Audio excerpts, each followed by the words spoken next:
I went and sat with Dan Wieden and I told him the names and he told me they were all stupid. The desk was straight up a glass desk filled with Skittles. We tried to blow it up. It was rigged with explosives. A couple hours into overtime, cops come to the shoot and they say, "You're closed down." It's the extreme sadness with candy-coated candy. Rainbow candy-coated candy. Yeah. The idea we presented, I said, they'll never buy this script because he literally talks about committing murder by accident. I'm scared to death of this idea, but you set it up in a way that I feel stupid if I don't buy it. Today, we're talking to Craig Allen, founder and chief creative officer at CALLEN. Craig spent nearly a decade at Wieden+Kennedy Portland, where he led the Old Spice Smell Like a Man campaign. In fact, it wasn't that. Hi, by the way, Craig. Smell like a man. Yeah. I was just reading the intro. Smell like a big man, Craig. It's, what is it? It's called again? The man your man could smell like. That's it. Yeah, there you go. Okay. Funny enough, the tagline was "Smell like a man," so you weren't too far off. As a Wieden+Kennedy Amsterdam alum, oh, Gary, knock it off! Knock it off! Gully can't bear the fact that there's always a Wieden+Kennedy reference. This is a shout out to all the Doyle Dane Burnback alum out there from Gully Flowers. We love you. The Who what? I'm not even sure that company exists anymore, right? Shed a tear. Craig's won just about every award you always wanted to win, including Ad Age's Small Agency of the Year 2 years running. He's won 2 Grand Prix at Cannes Lions, Best in Show at the One Show, 2 Black D&AD pencils, and the Grand Effie. He's won an Emmy for the brand refresh of Nickelodeon, and he was also named one of the 50 sexiest creative people in the world by Creativity magazine. I'm sorry, I just want to hold it right there. I was being a little silly. Is that for a list? Okay. Whether you're on it or not, what is that for a list? Have you seen his flow?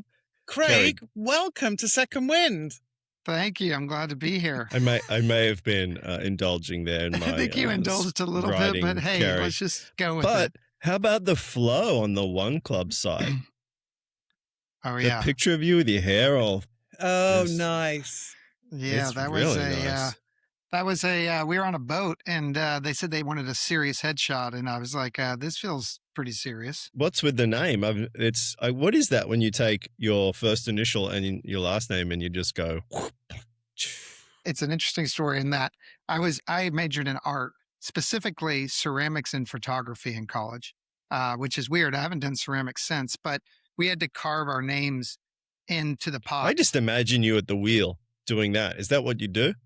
Do you know what I mean? That's pretty sexy. No wonder you made it's like, sexiest imagine creatives. Patrick Swayze, but pretend it's me. Put my face on his body, and that's what. Are you sitting behind me more at this point? If I'm the Patrick Swayze version, yes. I always, that would be my technique, is I would get behind people and make them make the pots. It was pretty creepy. And then you would photograph that. Yeah. And then put it on a poster. Right. Mm-hmm. Nice. So I carved that into my pots because I thought it looked cooler than Allen. And funny enough, I was trying to, when I was coming up with the name for the agency, I had all kinds of cool, kitschy, fun names. And I went and sat with Dan Wieden and I told him the names and he told me they were all stupid. And he said, name a couple of stupid ones. Yeah, we need to know. Yeah, I remember one specifically because I was pretty close to naming it, and it was People and Things. And I thought I was so clever. I was like, "That's all we are. At the end of the day, it's just people and things." And he was like, "That's dumb." And funny enough, the same week we launched, or maybe close by, Arts and Letters came out, and I was like, "That would have been a disaster because we would have had Arts and Letters."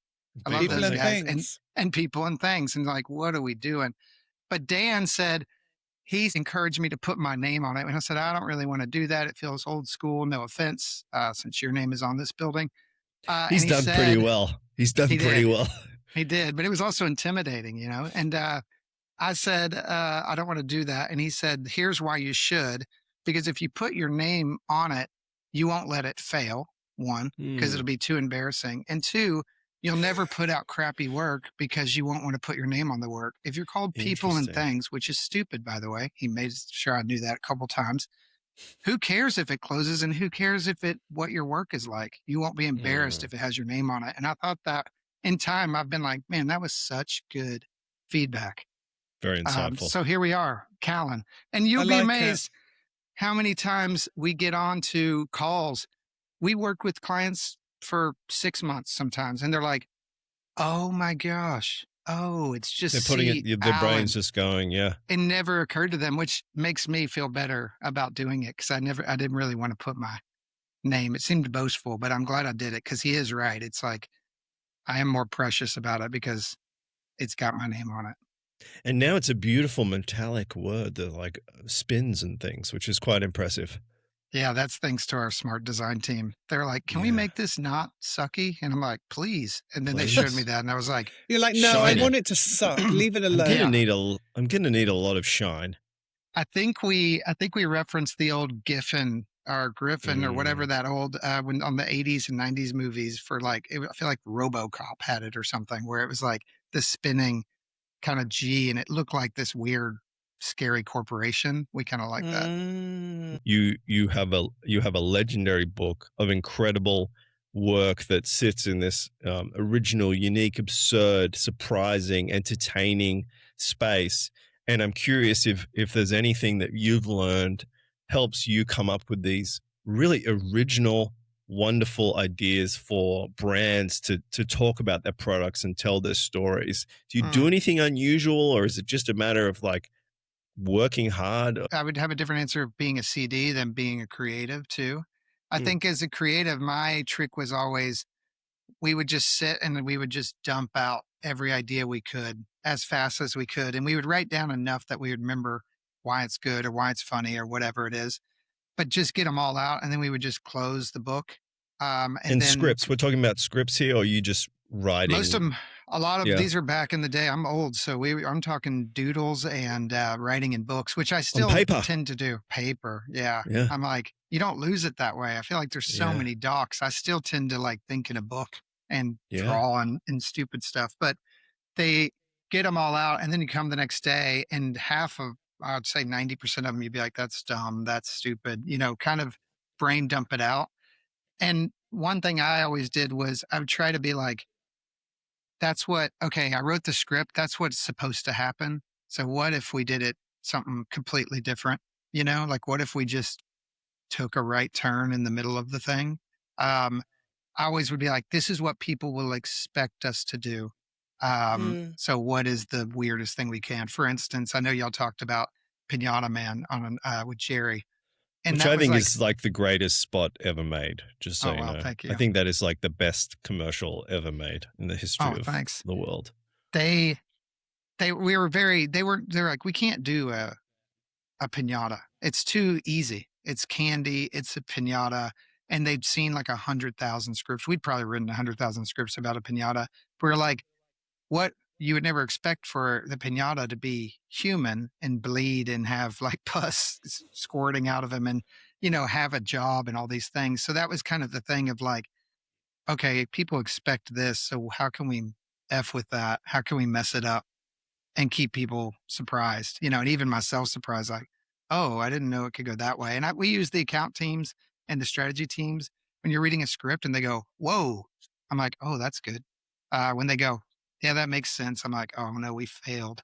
As a CD, I find it hard. The hardest thing is to not think. And the difference there is like one is generating ideas, one is more reviewing ideas. Yeah. Right? Giving feedback, trying to direct, right? Yeah. And I think that's the hardest one because I try not to think, because if you're not careful, as soon as we get briefed, your brain just starts turning and you start thinking.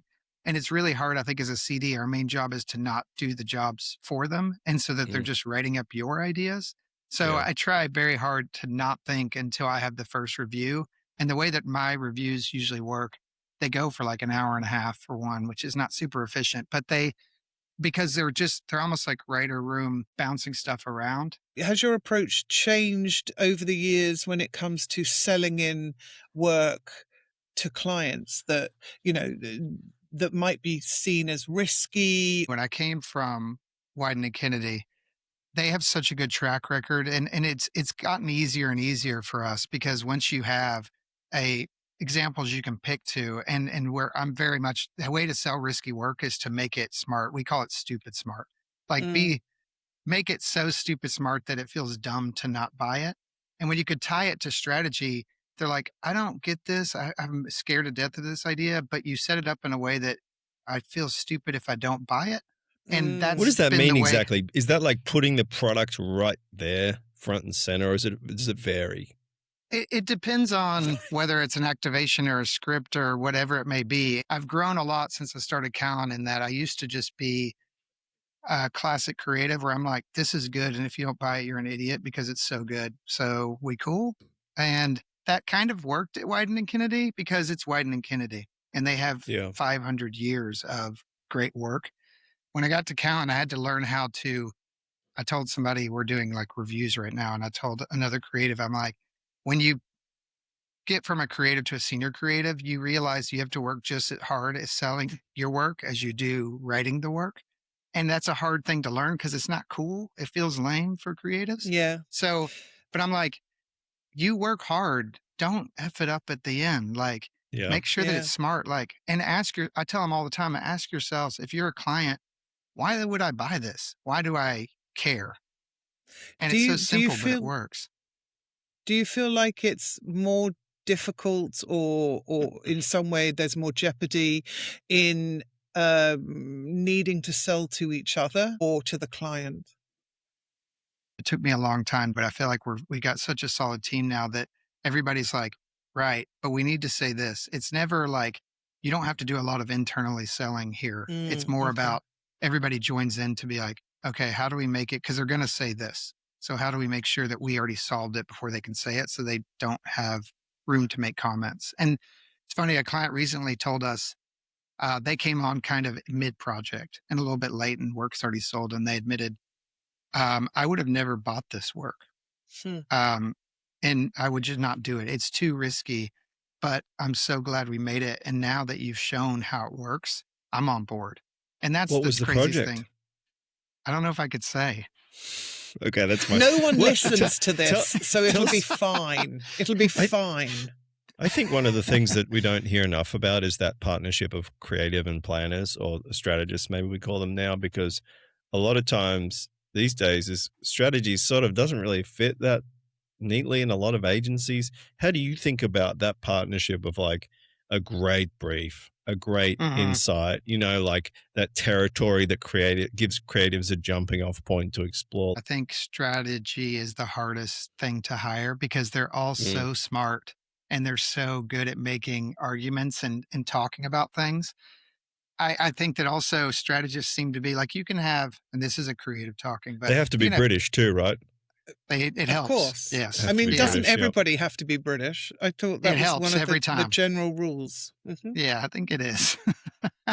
And you're either, there's good or there's horrible planners. I've never found it to be anything in between. So what I'm not a big fan of is doing strategy because you have to do it. Like, oh, we need to get through these 30 slides and then we can get to the thing we actually Yeah. care about. Like Mm.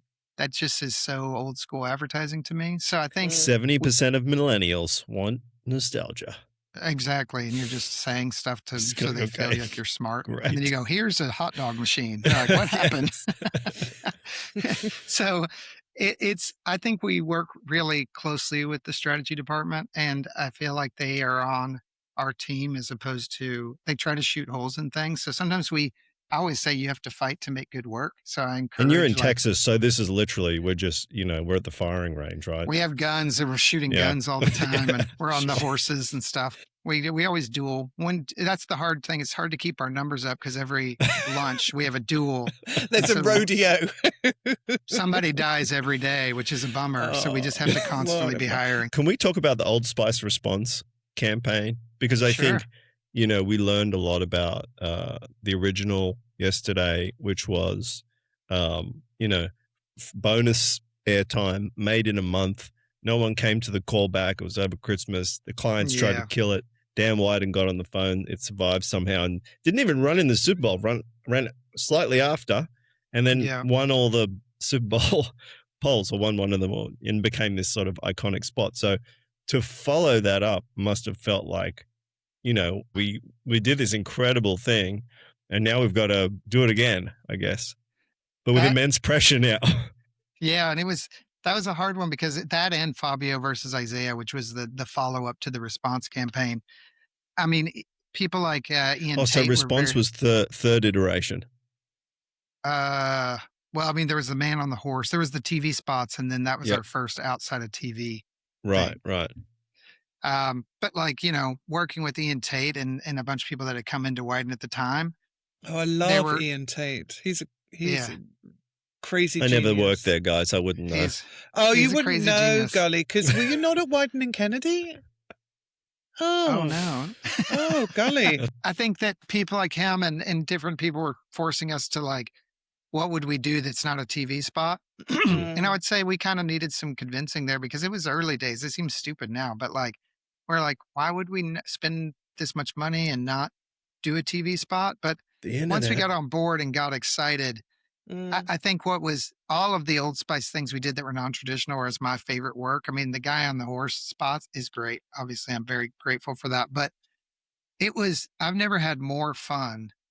And that's what I'm still chasing here than I did on production of the non-traditional parts of Old Spice. Like the response campaign, from getting a comment in to putting a video out was less than 7 minutes. Oh, And gosh. there was 6 of us writers sitting around. I was like directing. We all took turns directing. We would write the things. It was like Eric Baldwin, Jason Bagley, Andon Langenauer, me, Coleman. And you would write something and then you would pass your computer, literally pass the computer to the left, and that person would read it and it would go left one more time. And if it passed 2 people, it goes to the monitor. We go make the video. So it was just this constant writing thing. And it really felt like we were just kind of at war. And that was a but it was like- 7-minute process. Yeah, so we would film it. We had a teleprompter. Isaiah is a master. So he would hit it the first time. We'd send it to editing, and then they would pump it out. And it was just going. I think we did 286 videos in a day and a half. And it was Wow. just like rapid fire. And that's meaning that we started kind of late because we started doing it and we were like, is anyone even going to care about this? And it started kind of slowly. And then it picked up. And then it like broke YouTube or something. And they were writing us and saying we're going to have to pay all these fees and stuff. And it was crazy. How do you get a client to trust you to be able to turn something around in 7 minutes? That's a great question. I mean, luckily, this was the early days of non-traditional advertising. So we didn't spend a lot of money on it. And they were like, oh, it's just going on the internet. We don't care. But we basically, we made a rule sheet and we said, we won't be able to review these. If we send them to you, we'll make 1 video a day. And they were like, yes, we agree. So we sat down with the lawyers, we sat down with them, and this is about making risky feel safe. We made rules. We won't talk about this. We won't talk about guns and drugs and all this stuff. And they agreed, as long as we don't do all these things, we can go for it. And we got our hands slapped a few times by stepping over the rules. But for the most part, they didn't really care until it started blowing up. And then all of a sudden they were like kind of caring, but they were still like, well, I guess it's working, so don't mess with it. I'm glad at least most of you are liking my new Old Spice commercial, Random Crown. And that means a lot, large book. Because you're important to me, jewel-encrusted scepter. And I want to make you proud, freshwater fish. So I always try my best, delicious cake. Because you deserve the best, the fish again. So that's what I give you. Thank you, friends. You're my everything. His voice is so good. Funny enough, look at this. You have the fish? You have the cake! Oh, you're beautiful. He's got the cake! He's got the cake! That's It's like one of the only Unbelievable. props I still have. Unbelievable! Okay, That you was think in you'd the be second able to- commercial. Do you think you'd be able to do that kind of work now? Where you're turning yeah, it around in seven minutes?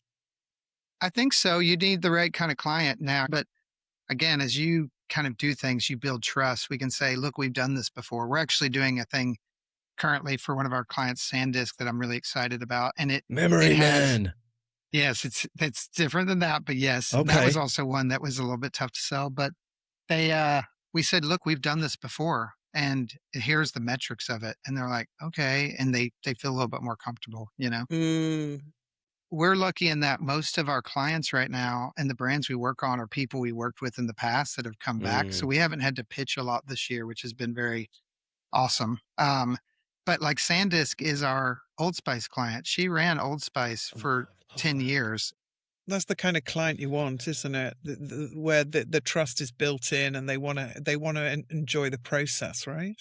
Yes, Janet Algeier is her name, and she is a true. Her jersey's actually retired in the rafters of Wieden. If that Shout out tells to you Janet. anything. Yeah, she is. Shout out to She's a Janet. magical unicorn. So having people like that trust you makes things a lot easier. Let's talk about Skittles Touch, because this is one of these incredible distillations of storytelling where the product is the hero, but then you have this really like heartbreaking story, which obviously is what makes it surprising. I think it's probably my favorite spot that I've ever written. And I mean, I was young. It was like the first time Scott, Neen, and Jerry had done such a great job on the first round of Skittles. It seemed nearly impossible to try to match the amazing things that they did. And I think it was the first time that we had something that I was like, I think this is going to be pretty good. And as a young creative, I think that you always think your work is good, but I had a special feeling about that one. And so it holds a special place for me. Shot it with Tom Kuntz, who's still a good friend of ours. What was it about the idea that you think was special? I mean, you just tell us about that. Yeah, I think again, it's the extreme sadness with candy coated candy, rainbow candy coated candy. Yeah. So it's like the idea we presented. I said they'll never buy this script because he literally talks about committing murder by accident. I mean, it's accidental manslaughter, but it's ruined his life. And you would think we're like, man, if you touched everything, it turned to Skittles. That would be the best thing that could ever happen. And be like, but not if you started killing people and you couldn't hold your. And is own that child. where that idea of like it's supposed to go this way, and you were just like, well, what if it went like the exact Same. opposite? Yeah. I think the first iteration we probably walked where it was like, oh, it's great, and he could turn this to Skittles and this to Skittles, and yay, it's Skittles. End of commercial. And we're like, but what if it's horrible? I don't know this ad. I don't know. Kerry, well, here we go. I know, we need to see it. Tim, show Joel how everything you touch turns into Skittles.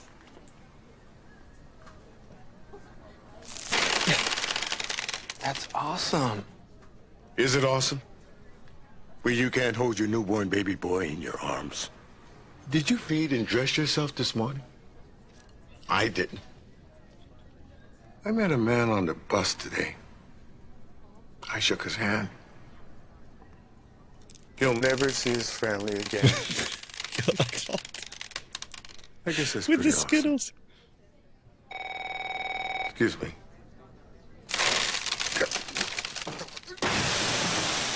Touch the rainbow. Taste the rainbow. Oh, I love it. I like the desk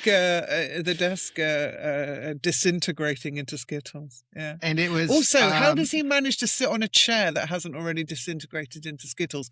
Answer me that, Craig. We talked a lot about it. We're like, because he's wearing jeans. There you go. I think the There's bouncing always a way candy around too. it. The bouncing candy is really powerful Yeah. in that. Do you know what I mean? Those Yeah, sounds. Like shout out to Tom Kuntz for, taking the practical approach there, because even the stapler was a individual rods that we threaded Skittles on to make the shape of the stapler. So when it cut over, that was all practical. And the desk was straight up a glass desk filled with Skittles. In fact, it's a miracle we got that shot, because it was when you put that many Skittles, which is like hundreds of thousands of Skittles, maybe. they were real Skittles. There were real Skittles, everyone in there. And the weight No started VFX in splitting there. the scenes. No, I mean, we did. Well, you'll hear the story. We had to do some cleanup because the seams of the desk started splitting open and shooting Skittles everywhere. And the problem is we only made one desk because it was such a big prop. And so we tried to blow it up. It was rigged with explosives and everything. And the person that was holding it, they came up with, we'll have somebody hold the desk together. But they ran towards camera and we missed the whole shot. And we're like, what are we going to do? And we had a meeting, and Tom said, the production crew was like, we don't have time. We have to sit this for 24 hours. We won't even have time to dry. We're like, well, let's try. Let's just make one. We shot everything else. We came back. We have a desk that's barely holding together. Again, we have a bunch of PAs holding it together. We're like a couple hours into overtime. Cops come to the shoot and they say, you're closed Cops down. come to the shoot.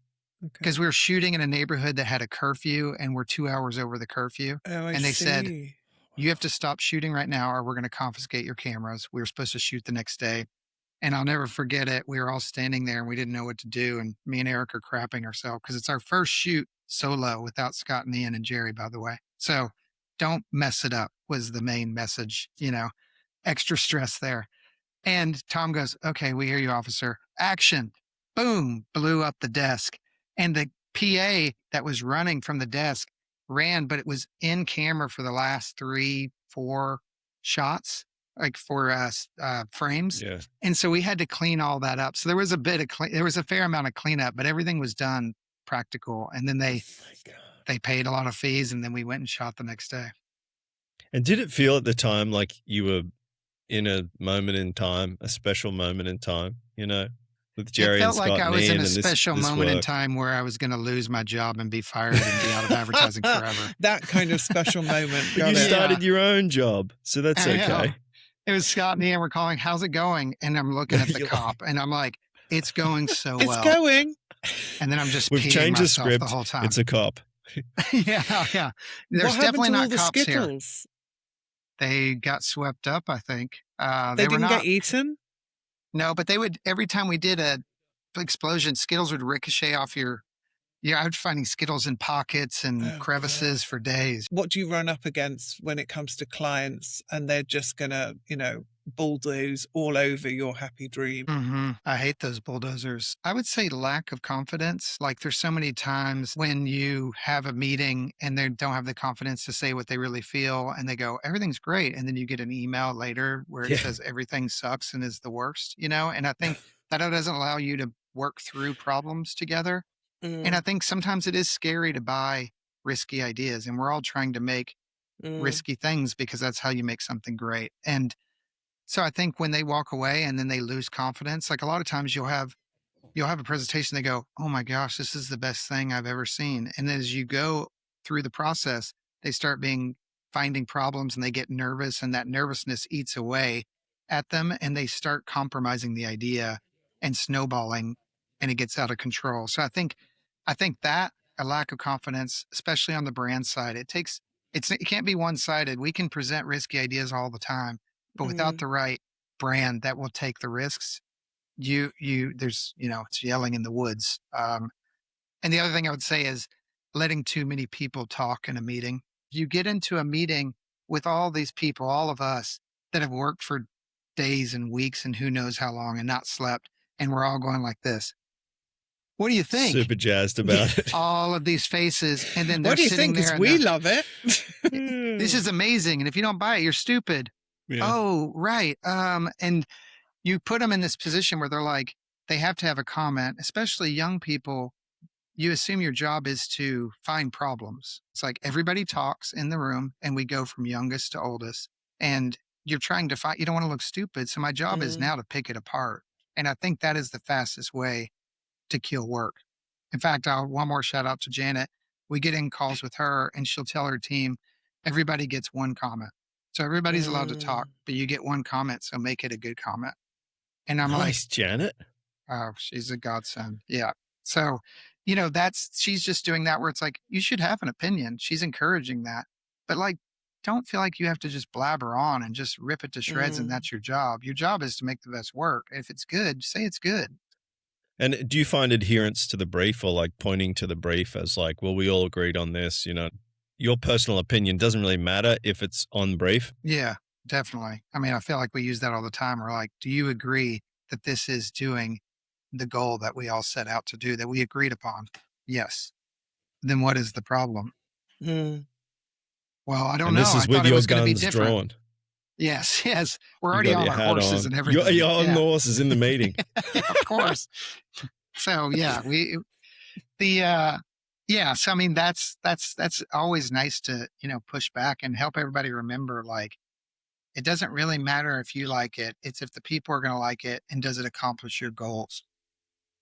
So what was the hardest lesson to learn, Craig, when you became a business owner? I would say client compassion. Oh, I feel like I just didn't, I don't know that I cared enough when I got here and I started working with clients on deeper levels and understanding their problems. I feel like I'm like, I kind of get it and I understand why they're struggling with this. And I feel like that's made us stronger because mm, it helps us make work that is easier to sell because I'm like, I know what you're trying to do. You're saying this, but you actually mean this. And mm. I know we talked about it, Goalie, before, but we have a mustard company. It's like when people present ideas and they're like, we should just change the whole packaging. You're like, you don't understand what that means. That is a 6-month process and very expensive. And but great idea, but that just doesn't make sense. You actually mean a mustard company? Oh I yeah. thought you it was. should- I thought it was some kind of euphemism for something. oh no. But you no, mean real mustard. we sell mustard? We do. Oh, that's Yes. fabulous. Do you have any crazy pitch stories? I think the theatrics of pitches to me is always kind of fascinating. And oftentimes that's things like, let's bring in a Hyundai and put it in the lobby and we'll pitch Mhm. inside the Hyundai. Not really. We're not big fans of that. I call it dance monkey. Okay. I'm like, I don't think we should dance monkey. I think that people, especially today, want to work with like real people and humans. And I think that clients actually hate when you come in and you bring people that don't end up in meetings where big things like I touch everything. I'm in the first calls, I'm in the last calls. Yeah. And I think people just want to work with people that are cool. And I feel like if you do too much theatrics, it's not like it's an easy way to be like, what happened to them? Because they were tap dancing on the hood of the Toyota car during the pitch, and now we're like a month in, and they all are just talking. No one's showing regular. up to the status. Yeah, right. So I think it's to us, it's like we just try to. I mean, as sad as it is, it's like the Michael Jordan, like let the work do the talking. We used to say when we got books into Chiat, the more the book tried, the worse you knew it was going to be. And it was always true. Like a portfolio, I'll never forget it. Jerry gathered the whole creative department around. We got this book and you open it up and the first thing was an oven mitt. And it was like, please put this on. Caution, these ideas are scalding hot. Oh, And he was like, right away, we're like, we don't even need to look at the book because if you Yeah, have good right. work, you would never Talk need to about do that. backfired. Yeah. And I think that's the same case with pitches. If you have good, smart thinking and work, you don't need to do those things. And if you do them, it's probably because you're compensating for something else. There's a couple of things you've said I think I'd like to just talk about briefly. You didn't anticipate how lonely starting a business can feel. And then you were trying so hard to be perfect that you sort of forgot how to be yourself. Mm-hmm. Yeah, those are deep cuts. When you're working at a big agency and you're surrounded by teams that help you do everything and you're getting success and everything, you just assume that will just continue. And it didn't right away, and it felt very like all of a sudden I was back to designing my own decks and laying it out. And I realized that I had gotten a little bit lazy in my years of advertising, that I was like, I'm like, it was a nice moment to reset everything and be like, you're not so special. Get over yourself, Was that in the I- mirror of affirmations you did that? It was, yeah, same Yeah. mirror. Same mirror. But yeah, I mean, I think it was lonely. And also I had always had a partner too. And for the first time, I didn't have a partner. I've actually only Well, had you and- like 4. You and Eric were like you guys bonded pretty hard about in New York, was it, or Yeah, Portland? we moved to Wieden together, and then I worked with Jason Bagley for the rest of my time. I've only had like 4 partners my whole career, weirdly enough. it's hard. It's hard when you start your own company and you're suddenly wearing all the hats. Were there any Yeah. hats that you just went, "Oh, I thought this would suit me, and this sucks"?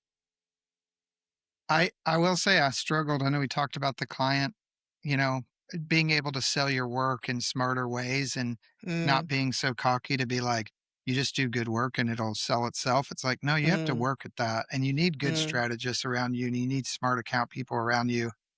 It's naive and stupid to think you can do it all on your own. And I very much thought I could do it all on my own. And that's part of the loneliness, right? I had partners. I didn't have anybody to commiserate with. And it's tough. It's tougher than I ever imagined starting an agency would be. Are you a control freak, Craig? I try not to be. I try to, I feel like I told somebody the other day, I was like, I just get so excited. I'm lucky in that I still get very excited in the creative process. So when I hear work, when I hear briefs, I truly get excited, unless they're sucky briefs, which then we have to fix the brief. But Mm.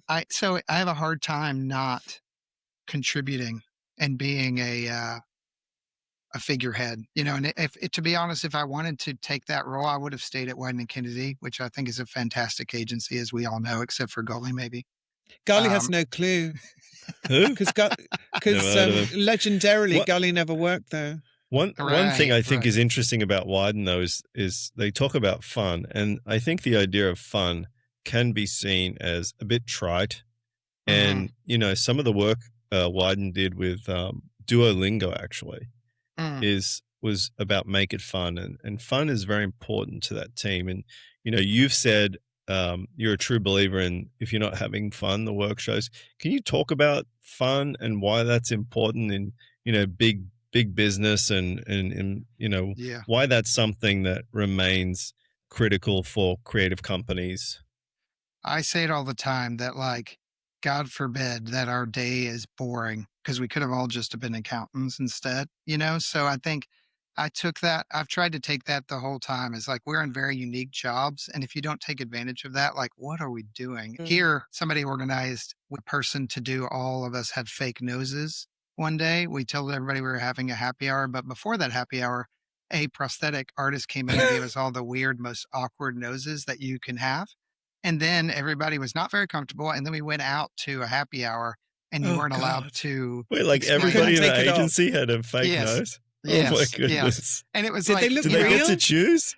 they looked pretty good. I mean, as the night went on, they started falling off and stuff, which was funny in its own right. But I'm like, Yeah. that's the stupid. I think that advertising's lost a lot of that fun weirdness, and people talk about, oh, it's dead, it can't come back. You just have to work a little bit harder at it. And so I try very hard to make sure that we're having fun and being stupid and not taking ourselves too seriously. Advertising misses that, I feel like, and especially young people. It's just a job, and that's why it's hard to recruit in advertising right now, because if I'm a young person, most agencies, I think I'd rather go do something else. Like, they're just jobs. And Get I on think that's a shame. OnlyFans, I reckon. Yeah, exactly. But also, I think the culture, like a lot of client rooms throughout my career, have not felt fun. And often fun is seen as like not smart, not strategic, Right. not serious about the problem we're trying to solve. So you're not really allowed to be fun because you won't be taken seriously. Yeah. We hear a lot from clients that, like, our meetings with them are the best, funnest part of their days. And we that's forget cool. that That's a lot really of times. nice. And, I think that Well, if you're not slightly having depressing for them, though. I know. I mean, I'm like, we should have more meetings, I guess, with you all, But I think if you're not having fun, the work shows. And I think if you can still be serious. It doesn't mean you have to do comedy every time. But if you're having fun and you're showing smart work that is smart grounded, but you're doing it in a fun way where we're all not just at a funeral or something, like, they appreciate that too. It's like you can have fun and be serious and sophisticated and smart. And It's also not that's the heart key. surgery, guys. It's a commercial or it's a piece of content Yeah, or whatever. it's- Like, Yeah. by the way, Craig, I was at your Home Alone pizza Oh, shop, Little Nero's, yes. a few Delicious weeks ago. pizza. Yeah. Well, you know what I loved is the fake bird shit on the car, the delivery car. I just thought that was like, mwah, in terms of like the finer details. Why was there fake bird shit on the car? Because Carrie, of course, Little It's Nero's supposed to be delivery from the car was 90s, beat yeah. up. Oh, I see. It's Got like- it. It was yeah. like fake bird I shit don't on live the in car. I America. was You're going to have to bear with me on some of these things. like, Carrie. And inside the car was like a little, like, used trash in the floorboards and stuff. It was like, wanted to feel real, because I think those details matter. Yeah. Absolutely. What would your advice be to the next generation coming up, entering the creative industry? I would say, don't give up on us in the industry, because I don't think we're very sexy anymore, with mergers and things. I felt like when talking to people, I feel like the most amount of, like, unhappiness I've ever felt in advertising right now And I think that's not very attractive to young people. And if we don't have young people, we're all dead. So I would just say find the right shops that do the things you want to do. And it can be fun. You just got to find your right place. And I would say, I always tell people, the young people here, I'm like, that is your superpower, is that we're old and you are young. So I'm constantly like learning from them. Make sure that you're not just trying to be a real advertiser and write like scripts like we write them. I'm like, no, tell us the stuff that we don't know that you do. Don't be trying to be a professional advertiser. I feel like that happens so much where I'm like, no, do this fun stuff you did in your book. And that's where you add value, is show us the stuff that we're too old to know. And come to Austin. And come to Austin. It's great here. Yeah. We have great tacos and free guns everywhere. Free guns and bullets. I don't even own a gun. I like all the gun jokes. I'm like, I probably should own a gun. That makes me not Texan, I guess. Well, you're in Austin, which is a bit like, unique within that state. I rode a horse twice, y'all. There you go. So today. Pretty professional. Yeah, I wish today. we did it for Founders Day last year. And we went on a 45-minute horse ride. And when we got off, I was like, I'm never getting on a horse again. My legs I love hurt. that. It was a whole 45 minutes. Yes, my butt hurts. Like the horse and me weren't getting along. I'm like, I'm not meant to be on a horse. I have the same horse riding experience, Craig. Yeah. They always seem to give me like the little one. And then my feet are like touching the ground. I'm like, guys, you're using it like a running off scooter. into the woods. Yeah. I'm like, I think I've got an issue. Can I switch with you? My wife's like gone. She's That's a what you rider, don't so know. she's like. But you can't tell from this, but Goalie's actually 9 foot tall. Yeah, he's so tall. It's freakish. Yeah, all in the legs, like really short torso, 8 foot of legs. I want to come to the next party where you give everyone a nose job. Yeah, you should Yeah, come I to like our the South sound by of that. party. Last year at South by, Yes. we threw a wedding for 2 people, and they married at our party, and everybody was like, "What is happening?" That is fabulous. What should we fix in the industry? Because as you said, the industry's a bit right now, and big tech's taken over Can, right? That happened years ago. It's no fun to be happen there. Yeah. The holding companies are just rabbiting on as if they're big tech companies, not talking about creativity at all. What's exciting for me is smaller boutique creative agencies led by incredible people like yourself doing amazing work, but you guys don't have the megaphone of the holding co's. And so we hear about the Omnicom IPG merger and scale and media and tech and data and AI. What about creativity? That's always been the power of the industry. What do we need to fix? I think less mergers. I always say we're like the resistance, and you can blow up the Death Star if you have the right torpedoes. We just have to find the pockets of fun and keep having fun, because what will happen is, as they make it more formulaic and more constricting at those big agencies, creative people won't go there. That's the independent agency's job. If we don't give a safe haven for creative weirdos, then they'll just go to other industries. So I think that is our job, and I think we need to stop celebrating mergers and different things, and start celebrating like these small pockets of people, because the creative weirdos are the ones that are rebelling and going and starting their own agencies and trying to do it on our own, because the agencies we love aren't the agencies we loved before. Is there a place that we have to do that? Because Cannes Lions, the original idea festival of creativity, it's big tech now, it's ad tech, it's sort of it's changed. There's things like Cyclope, which is a bit more production focused, maybe production craft focused. South by feels way too generic. Do you know what I mean? CES obviously isn't it. I think the digital agencies have Soda, which I think has remained pretty relevant, and I do know a lot of people in that space really value that community. Is there a venue or a place for creative weirdos to come together and talk about the business? Apart from Callen. Yes, here. I think that there's a yearning for it. We all talk about Cannes like it's like a deceased old friend. It used to be fun, and you get to connect with your friends and meet new people and directors and everything. And now it's hard to go there because if anything, you're just in meetings and it's another place to have meetings, but like closer to the ocean, I guess. I've heard of that sickle play as being a fun time. Weirdly, the small agency awards, that's fun for me because we get to go, and most of my friends have started small agencies. So that's kind of like what it's not quite as sexy and there's way less skin, but That's the ad age one. That's the ad age one where at least we get to connect and be like, man, you know what sucks is this. And man, are you having this problem? And how have you been? Apologies. Greg Allen. thank you so much for making time No for us worries. on Second Wind. Thanks for Been taking an the absolute time. It's pleasure. been fun.